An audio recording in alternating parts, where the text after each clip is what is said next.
ॐ अखण्डमण्डलाकारं व्याप्तं येन चराचरं तत्पदं दर्शितं येन तस्मै श्रीगुरुवे नमः। मङ्गलं सद्गुरुं मङ्गलं चक्रध्वजं मङ्गलं श्वेतवस्त्रं मङ्गलं ऊर्ध्वतिलकम्। प्रिय आत्मन, आप सब श्रोता बंधुओं, आज मैं श्रीमद् भागवत गीता से अध्याय 2 का 34वां श्लोक पर विचार करेंगे। आए हम लोग सत्संग के तरफ अग्रसर हों। आज का मुख्य टॉपिक है अपकीर्ति से मरण। इसमें भगवान कृष्ण अर्जुन को समझाते हुए कह रहे हैं अपकीर्ति से मरण के बारे में। अकीर्तिं चापि भूतानि कथयिष्यन्ति ते अव्ययाम् संभावितस्य चाकीर्तिर्मरणादतिरिच्यते। और भगवान कहते हैं कि सब लोग तेरी बहुत काल तक रहने वाली अपकीर्ति समझ रहे हैं, आगे समझ जाएंगे। बहुत काल तक चलने वाली अपकीर्ति जो भी कथन करेंगे, और मानवीय पुरुष के लिए अपकीर्ति जो है मरण से भी बढ़कर है। माननीय लोगों के लिए, सम्मानित लोगों के लिए, आदरणीय लोगों के लिए, सज्जनों के लिए अपकीर्ति मरण के समान है। कैसे? आए आगे हम लोग समझते हैं। यहाँ भगवान कृष्ण कह रहे हैं कि हे अर्जुन, क्षत्रिय होकर युद्ध भूमि में से पलायन करने का कायरतापूर्ण कृत्य करने पर जितने भी तुम्हारे इष्ट हैं, मित्र हैं, बंधु हैं, बांधव हैं, सब तुम्हारी अपकीर्ति करेंगे। अपकीर्ति यानी निंदा करेंगे। और बड़े एवं सम्मानीय लोगों के लिए अपकीर्ति जो है बंधुओं, मरने से भी बढ़कर होती है। आप जो कह रहे हो कि हम मर जाएंगे, अपनों को मारने से तो अच्छा है भीख मांग लेंगे, इससे जो तुम्हारी अपकीर्ति फैलेगी। भगवान कृष्ण अर्जुन को कह रहे हैं कि इससे तुम्हारी जो अपकीर्ति फैलेगी, जो तुम्हारा अपजस फैलाएगा, वह मरण से भी भयंकर होगा। इस जन्म में हम जो भी हैं अपने जन्मों जन्म के पुण्य अथवा पाप कर्मों के फल के परिणाम स्वरूप हैं। इस जन्म में जो भी हम लोग हैं, क्योंकि इस जन्म के पूर्व जन्म भी हमें अज्ञात है, भविष्य भी हमें अज्ञात है, बीच में हम हैं और बीच के लिए हम चिंता में हैं। इसीलिए चिंता छोड़कर अपकीर्ति के बजाय कीर्ति प्रदान करने वाले कर्म करने की अर्जुन को प्रेरणा दे रहे हैं। कौन? भगवान कृष्ण। इस कथा के माध्यम से श्रोता बंधुओं को भी समझना चाहिए, क्योंकि कथा सत्संग क्या है? मार्गदर्शक है। साहित्य ही जो है मार्ग दिखाती है। संत महापुरुषों की मुखारबिंद से। इसलिए हमें भी इस पर विचार करना चाहिए। इसका एक छोटा सा प्रमाण आया है शास्त्र में बंधुओं। एक राजा था, उसका नाम जो है था धर्ममूर्ति। उदाहरण देकर समझा रहे हैं। उसकी पत्नी का नाम था भानुमति। वह बहुत वैभवशाली एवं धन संपन्न था। कौन? वो राजा। इतना धन संपत्ति, ऐश्वर्य, कीर्ति, यश उसे मिला था कि वह स्वयं भी चकित था कि इतना सब कैसे हमको मिल रहा है। स्वयं चकित था। एक दिन उसने अपने गुरुजी से जाकर पूछा कि हे महात्मन, हे गुरुदेव, हमने ऐसा कौन सा पुण्य कर्म किया है कि हम जो सोचते हैं वही हो जाता है? कैसा पुण्य कर्म किए?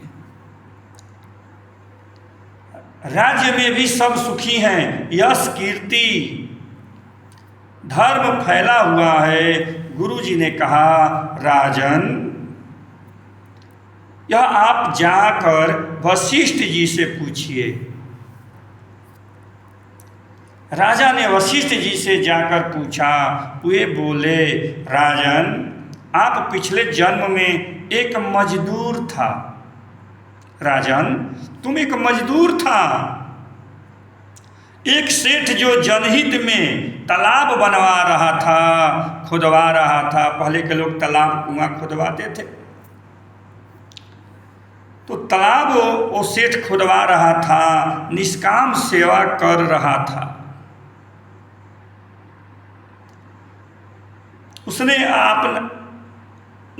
उसमें आपने मजदूरी का कार्य किया।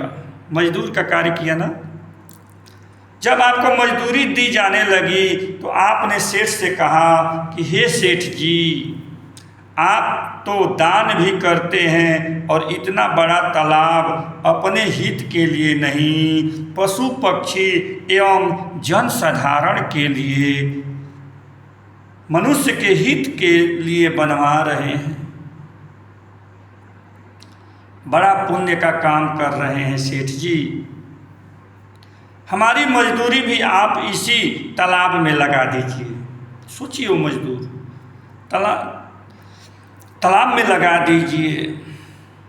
हम बचे समय में कहीं और कुछ काम करके थोड़ा धन कमाकर अपना भरण पोषण कर लेंगे। हमें भी मजदूरी के रूप में दान का यह अवसर दीजिए। इस प्रकार उस परमार्थ कार्य में, उस तालाब के निर्माण में आप अपनी पूरी मजदूरी भी दान करते रहे। उसी का परिणाम है कि आप इस जन्म में यशस्वी, कीर्तिमान, समृद्धिशील, संपन्न राजा बने हैं। उसी का परिणाम है। कर्मन को फल देता है वह सदा निर्दोष हरि। आपके कर्मों का ही फल देता है। यह मजदूर ने पूर्व जन्म में ऐसा सत्कर्म किया, आज वह राजा बना। तो कर्म का बड़ा योगदान है बंधुओं। जैसा कर्म करेंगे उसका परिणाम स्वरूप मिलता है। अच्छा करेंगे अच्छा मिलेगा, गलत कार्य करेंगे उसका गलत परिणाम मिलेगा। यह अकाट्य सत्य है। भगवान कृष्ण भी इसीलिए अर्जुन से कह रहे हैं, हे अर्जुन, धर्मयुक्त युद्ध कर्म करने का यह अवसर मत चूको। यह अपकीर्ति से तुम्हें बचाएगा। इसलिए धर्मयुक्त कर्म करना चाहिए। युद्ध भी कर रहे हो तो धर्मयुक्त युद्ध करो, कर्म भी कर रहे हो तो धर्मयुक्त कर्म करो। तुम्हें अपकीर्ति से, निंदा से, अपमान से बचाएगा। यही भगवान कृष्ण कह रहे हैं गीता में। धर्मयुक्त युद्ध कर्म करने का अवसर मत चूको। यह अपकीर्ति से तुम्हें बचाएगा और तुम्हारे दोनों जीवन संवर जाएगा। तुम्हारा दोनों जीवन संवर जाएगा, यानी तुम्हें यह लोक भी देगा और परलोक भी देगा, लोक परलोक दोनों संवर जाएगा। वह ऐसा अर्जुन से इसलिए नहीं कह रहे हैं कि अवसर केवल क्षत्रियों के लिए ही होता है, यह सबके लिए अवसर होता है। ये जानिए, सबको अवसर प्रदान करता है परमात्मा छलांग लगाने की, आगे बढ़ने के लिए, धर्म के लिए। यह अवसर ब्राह्मण के लिए भी होता है कि वह त्याग करे, तपस्या करे। यह अवसर क्षत्रियों के लिए ही नहीं, ब्राह्मण के लिए भी है कि वह त्याग करे, तपस्या करे, दान करे, यज्ञ करे और समयानुसार ज्ञान दे, समय के अनुसार ज्ञान दे। क्षत्रियों के अवसर को तो आप सुन ही रहे हैं। एक वैश्य के लिए भी अवसर होता है, वैश्य महाजन सेठ बनिया, कि जहाँ यज्ञ हो रहा है, मानवता के कल्याण हो रहा है, उसके पास जो धन है अवसर न चुके और उसे वहाँ जाकर पहुँचा दे। अक्सर सबकी प्रतीक्षा करता है, अवसर जो है सबकी प्रतीक्षा करता है, इंतजार करता है, वेट करता है। शूद्र के लिए भी अवसर होता है बंधुओं। जहाँ भी राष्ट्र के निर्माण का कार्य हो रहा है वह जाकर अपने शरीर से सेवा करे। धर्म का कार्य हो रहा है, वहाँ जाकर शरीर से सेवा करे, अवसर न चूके। जो जिस लायक है सबके लिए यह अवसर होता है बंधुओं। हमने भी यहाँ, गुरुदेव ने भी यहाँ चैत्र नवरात्रि में द्वारिका नगरी भगवान कृष्ण की कर्म भूमि में प्रथम बार चैत्र नवरात्रि तक ज्ञान यज्ञ, धर्म का कार्य, ध्यान साधना कराने जा रहे हैं, यज्ञ कराने जा रहे हैं। तो यहाँ पर भी चैत्र नवरात्रि में भजन कीर्तन, राम रसायन महायज्ञ का आवाहन कर, आयोजन कर आप सबको एक अवसर ही प्रदान किया है। ये भी अवसर ही है हम लोगों के लिए, हमें चूकना नहीं चाहिए। भगवान कृष्ण की द्वारका नगरी में विशेष नवरात्रि पर्व पर ध्यान साधना, सत्संग, भजन कीर्तन, भंडारा, सेवा, धर्म का कार्य हो रहा है। यह भी हम लोगों के लिए एक अवसर ही है, सुनहरा अवसर है। आप इसमें तन से, मन से, धन से या तन मन धन तीनों से सेवा करके इस अवसर का लाभ उठा सकते हैं बंधुओं। इसके द्वारा जो जैसी सेवा कर सके उसे वैसी ही सेवा कर पुण्य लाभ अर्जित करने का, दैहिक दैविक भौतिक तापों से मुक्त होने का, परमात्मा प्राप्ति का सहज सुगम अवसर प्रदान किया गया है। अगर आप चूक जाओगे तो पता नहीं कितने जन्म चुके रहोगे। पुनः पुनः यह यज्ञ नहीं होगा।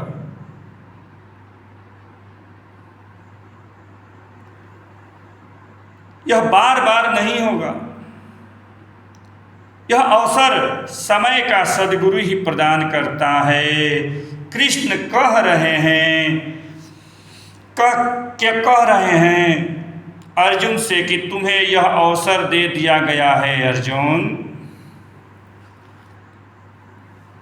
मैं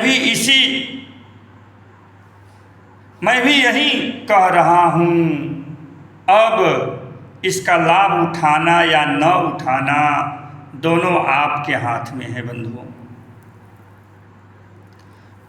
उदाहरण के लिए चीन की एक छोटी सी कथा है, चीन की कथा है। चीन का एक समुराय भारत में जिसे क्षत्रिय योद्धा कहते हैं, एक राजा के दरबार में गया, कहा कि हे राजन, हम धनुष बाण चलाने में बहुत प्रवीण हैं, पूरे चीन में इस कला में हम ही सबसे ज़्यादा पारंगत हैं, आप हमें सर्वश्रेष्ठ धनुर्धर होने की उपाधि दे दीजिए। वो धनुर्धर कहा, सर्वश्रेष्ठ धनुर्धर होने का प्रमाण पत्र दे दीजिए। जब आपसे भी कोई प्रमाण पत्र मांगे तो समझ जाइए वह कुछ जानता नहीं है। जो जानता है वह प्रमाण पत्र नहीं मांगता, झट अपना पौरुष दिखा देता है। जान जाइए, झट से अपना पौरुष दिखा देता है। जैसे अकबर के दरबार में उन क्षत्रिय लड़कों ने दिखाया, राजा ने उसे द्वारपाल के पास भेज दिया। द्वारपाल ने कहा, आप पहले एक बार जाकर हमारे गुरुजी से मिल लीजिए। वह उसके गुरुजी के से मिलने जंगल गया। जंगल में देखा वृद्ध गुरुजी नंग धड़ंग केवल लंगोटी पहने हैं, केवल लंगोटी पहने लकड़ी काट रहे हैं। मन ही मन उसने सोचा, ये कैसा गुरुजी है, न लंबी चोटी, न लंबा टीका, न दाढ़ी, न आगे पीछे 10-20 कमांडो, ये कैसा गुरुजी है। तो न 10-20 शिष्य, न लंबा टीका, न दाढ़ी, आगे पीछे 10 कमांडो, न 10-20 शिष्य सेवा में है, इन्हीं के यहाँ भेजा है। इनको तो अभी धनुष बाण चलाते हैं, मारते हैं, तुरंत गिर जाते हैं, मर जाएंगे, धनुष बाण चलाएंगे तो। ज्यों ही उसने तीर निकाला और चलाया वह क्षत्रिय धनुर्धर, वैसे ही गुरुजी जो लकड़ी काट रहे थे, उस लकड़ी से उन्होंने एक फांस निकाली और पीछे फेंक दिए। वह फांस सीधे जाकर उसके बाण से टकराई और बाण खंड खंड होकर नीचे गिर गया। फिर वह फांस जाकर उस लड़के की छाती में धस गई और वह बेहोश हो गया। बताइए, अब गुरुजी ने भी उसकी सेवा भी की, उसे अपने आश्रम लेकर आए। फिर होश में आया वह लड़का और कहा, कैसे आना हुआ। वह बोला, गुरुजी आप यह कौन सी विद्या जानते हैं बिना तीर के तीर चलाने की बिना तीर के तीर चलाने की। वह तो अद्भुत है, हमें भी सिखा दीजिए। गुरुजी बोले, इसे सीखने के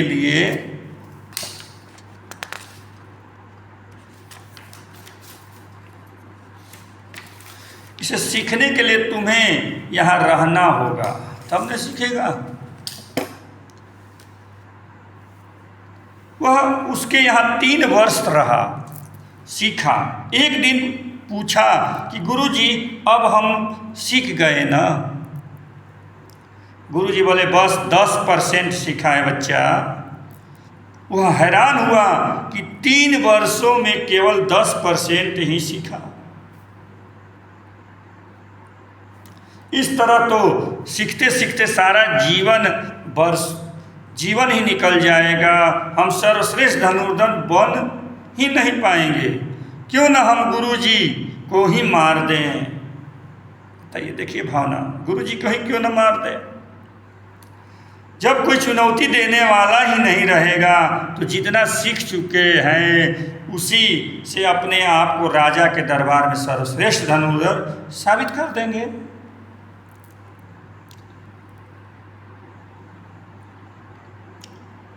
यह सोचकर उसने गुरुजी को मारने के लिए तीर चला दिया। गुरुजी सामने से सिर पर लकड़ियां उठाए आ रहे थे। ज्यों ही उसने तीर चलाया, गुरुजी ने हाथ में पकड़ी लकड़ियों में से एक छोटी सी लकड़ी निकाली और फेंक दी। उससे वह तीर पलटा और सीधे योद्धा की छाती में जाकर धंस गया। यह खून फेंकता हुआ नीचे गिर गया वह लड़का। फिर गुरुजी ने ही तीर निकाला, उसे उठाया, दवाई दी, उपचार किया। वह ठीक हुआ तो पूछा कि गुरुजी, हम जिंदगी भर आप ही के यहाँ रह जाएंगे तो कैसे हम सर्वश्रेष्ठ धनुर्धर कहलाएंगे, कैसे सर्वश्रेष्ठ क्षत्रिय कहलाएंगे? आप तो यह होने नहीं दीजिएगा। गुरुजी ने कहा कि बेटा, हम तुम्हारे लिए बाधा नहीं हैं। तुम निश्चित होकर अपने सर्वश्रेष्ठ होने के बारे में प्रचारित कर दो। हम तुम्हारा विरोध नहीं करेंगे, कभी आकर यह नहीं कहेंगे कि तुमसे हम श्रेष्ठ हैं। वह बोला, आपसे भी बड़ा कोई धनुर्धर हुआ तो? गुरुजी बोले कि हाँ है। कौन? हमारे गुरुजी। गुरुजी के भी गुरुजी होते हैं, हमारे गुरुजी। वे भी जिंदा हैं अभी। वे कितने बरस के होंगे? 100 बरस से ज़्यादा के हैं। कहाँ रहते हैं? 10 कोस की दूरी पर। उनका भी दर्शन कर ले। गुरुजी बोले कि कर लो, लेकिन वहाँ ऐसी भूल मत करना जो हमारे साथ की, नहीं तो वह गुरु भक्त हैं।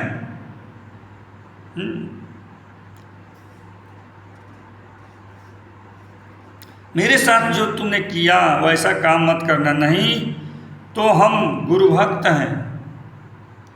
वहाँ कुछ किया तो यहीं से मार डालेंगे तुझे। समुराय बोला, कैसे मार डालेंगे? आपने बताया वे तो 10 कोस की दूरी पर रहते हैं। गुरुजी बोले कि कितना भी कोस हो अंतर नहीं पड़ता बच्चा। बाढ़ हमारा खोजता हुआ पहुंच ही जाएगा तुम्हारे पास। नौटंकी किया तो उसने हैरान होकर पूछा, यह कौन सी विद्या है गुरुजी?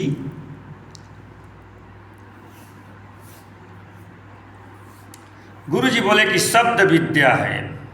ये जो विद्या है शब्द विद्या है।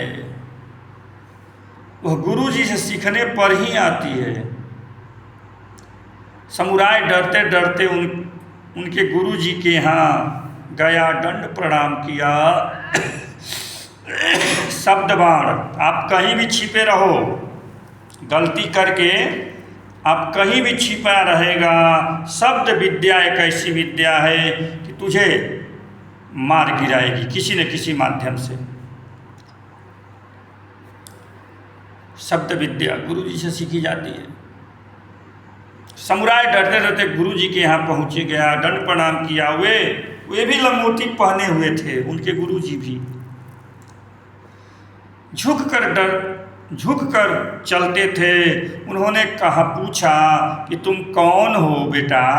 तो वह कहा कि हम धनुर्धर हैं। आप देख नहीं रहे इतने धनुष बाण लिए हैं? वे बड़े जोर से हंसे कि तुम धनुर्धर तो मालूम नहीं होते बेटे। धनुष बाण लेने से कोई धनुर्धर नहीं हो जाता। धनुष बाण कंधे पर लेना यह तो बच्चों का खेल है बच्चा। यदि ठीक तुम क्षत्रिय हो ठीक ठीक तुम धनुर्धर हो तो धनुष बाण की क्या जरूरत है? आंख से इशारा करोगे, बाण चल जाएगा। समुराय बड़ा आश्चर्यचकित हुआ, यह तो पहले वाले गुरुजी से भी आगे हैं। बोला कि गुरुजी, बोला गुरुजी, यह देखिए चिड़िया आ रही है, जरा आंख से इशारा तो कीजिए। गुरुजी बोले, अच्छा, आते आते हमारी ही परीक्षा लोगे? चलो मैं तुम्हारे लिए परीक्षा देता हूँ। वह चिड़िया जो उड़ रही थी उसे गुरुजी ने आंखों से इशारा किया। गुरुजी ने आंखों से इशारा किया, चिड़िया नीचे गिर गई। समुराय प्रसन्न होकर बोला कि गुरुजी अब इसे जिंदा भी कर दीजिए। गुरुजी ने पुनः आंख से इशारा किया, चिड़िया उड़ने लगी चिड़िया। समुराय बोला कि गुरुजी यह कौन सी विद्या है, हमें भी जल्दी से सिखा दीजिए। गुरुजी बोले, यह विद्या बहुत योग साधना की है। यह विद्या जो है बहुत योग साधना की है, एकाग्र गुरु भक्ति से सीखी जाती है यह विद्या। तुम्हें सीखना है तो चलो हमारे साथ। गुरुजी गए और माउंट एवरेस्ट पर चढ़ गए। वहाँ से नीचे एक चट्टान 2 फुट आगे निकली हुई थी। बूढ़े गुरुजी शरीर झुका हुआ हजारों फीट ऊपर से खट से उस चट्टान पर कूद गए। उसके आगे बहुत ही खाई थी। समुराय से बोला, आओ तुम भी कूद जाओ। वह बोला, वहाँ जगह कहाँ है गुरुजी? गुरुजी बोले, देखता नहीं है 2 फुट है, 1 फुट में हम खड़े हैं, 1 फुट में तुम खड़े हो जाओगे। और बोला, और अगर पैर फिसल गया तब? पैर फिसला तो मरे। गुरुजी बोले कि क्षत्रिय मरने से नहीं डरता। मैं वृद्ध हूँ, मेरी कमर झुक गई है, मैं कूद गया, छलांग लगा गया। तुम यदि नहीं लगाओगे तो कौन तुमको क्षत्रिय कहेगा? क्षत्रिय कहेगा तुमको कौन तुमको सर्वश्रेष्ठ धनुर्धर का प्रमाण पत्र देगा? अभी तुम ठीक ठीक योद्धा नहीं हो, अभी तुम्हें मृत्यु से भय है। तुम लौट जाओ, तुम्हारे जैसे व्यक्ति के लिए धनुर्विद्या नहीं है, बच्चों का खेल समझ लिया है इसे। अपने धनुष बाण को बच्चों की तरह कंधे पर लेकर घूमो, तुम्हें बड़ा आनंद मिलेगा। कहते हैं वह लौट गया और वह चीन का सर्वश्रेष्ठ क्षत्रिय धनुर्धर साबित हो गया। लेकिन यहाँ तो अर्जुन को क्षत्रिय होने का प्रमाण पत्र भगवान शंकर के द्वारा दिया जा चुका है। भगवान शंकर ने उन्हें अपना दिव्यास्त्र दिया है, स्वर्ग में इंद्र ने भी दिया है। इसलिए भगवान कृष्ण कह रहे हैं कि यह धर्म युद्ध अर्जुन के लिए एक अवसर है, अवसर मत चूको। इससे उसका यश और कीर्ति फैलेगी। यदि वह अपने इस क्षत्रिय धर्म से मोह ग्रसित होकर विमुख हो जाएगा तो मृत्यु से भी बढ़कर कष्टकारी अपकीर्ति ही हाथ लगेगी। गीता के 2 अध्याय में इस प्रकार कृष्ण के द्वारा अर्जुन को बार बार युद्ध के लिए ललकारे जाने के कारण बहुत लोगों में कृष्ण के प्रति भय उत्पन्न हो गया। इसलिए यह कथा को बदल दिया गया कि नहीं, यह युद्ध तो हुआ ही नहीं, कृष्ण और अर्जुन तो निमित्त मात्र हैं, यह शरीर के अंदर की बात है। बदल दिया गया कथा, अंदर की बात है। बाहर के युद्ध को नकार दिया गया, जबकि महाभारत में शुरू से लेकर अंत तक युद्ध का ही वर्णन है। महाभारत के भीष्म पर्व के अंतर्गत यह गीता कही गई है। यह श्रीमद् भागवत गीता महाभारत से, युद्ध से, कृष्ण के व्यक्तित्व से अलग नहीं है बंधुओं। यह गीता शरीर के अंदर की भी बात है और बाहर की भी बात है। जानिए, अंदर और बाहर दोनों की बात है।